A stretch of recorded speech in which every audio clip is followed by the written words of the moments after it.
Hello friends, இன்றைக்கி Monday. So இன்றைக்கி dinner வந்து மக்ரோனி பாஸ்தா பண்ணலான்னு எனக்கு தோணுச்சு. Indian style macaroni pasta. இது வந்து ஃபஸ்ட் டைம்லாம் இல்லை, நிறைய டைம் நான் பண்ணி சாப்பிட்ருக்கேன். ரொம்ப சூப்பராக இருக்கும். இது கொஞ்சம் வேலைப்பாடும் ஈஸி தான். நமக்கு இதுதான் ப்ராசஸ் கிடையாது, இப்படி தான் பண்ணணும் அப்படின்ட்டு.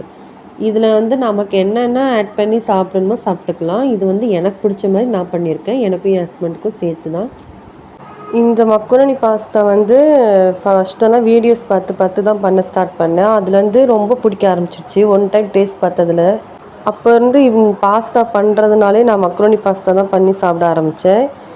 ஃபஸ்ட்டு வந்து கிராம்பு, பட்டை, ஏலக்காய், அப்புறம் கசகசா அந்த 4ஐயும் சேர்த்துக்கிட்டேன். இது வந்து பிரியாணி பண்ணுறது மாதிரி தான் பண்ணுவாங்க. ஸோ அதனால் 4ஐயும் போட்டுட்டு அப்புறம் வெங்காயம், தக்காளி, கொஞ்சமாக உப்பு போட்டு வதக்க ஆரம்பித்தேன் எல்லாத்தையுமே. அப்புறம் மல்லித்தூள், அப்புறம் சிக்கன் பிரியாணி மசாலா இருந்தது, அதையும் போட்டு நல்லா கிளறி விட்டேன். அப்புறம் 1 கிளாஸ் தண்ணி ஊற்றியும் நல்லா கிண்டி விட்டேன். நான் வந்து 2 கிளாஸ் தண்ணி ஊற்றினேன் பாஸ்தாவுக்கு. அப்புறம் பாஸ்தாவையும் உள்ளே போட்டு அப்புறம் நல்லா கிண்டி விட்டேன். நல்லா சுற்றி எல்லா பக்கமும் கிண்டி விட்டு இப்படி தான் இருந்துச்சு. பாஸ்தானாலே எக் இல்லாமல் எப்படி, அதுவும் மக்ரோனி பாஸ்தாவுக்கு எக் இல்லாமல் 2 எக்கையுமே அப்படியே உள்ளே உடச்சி ஊற்றிக்கிட்டேன். அப்படி தான் ஊற்றணும்.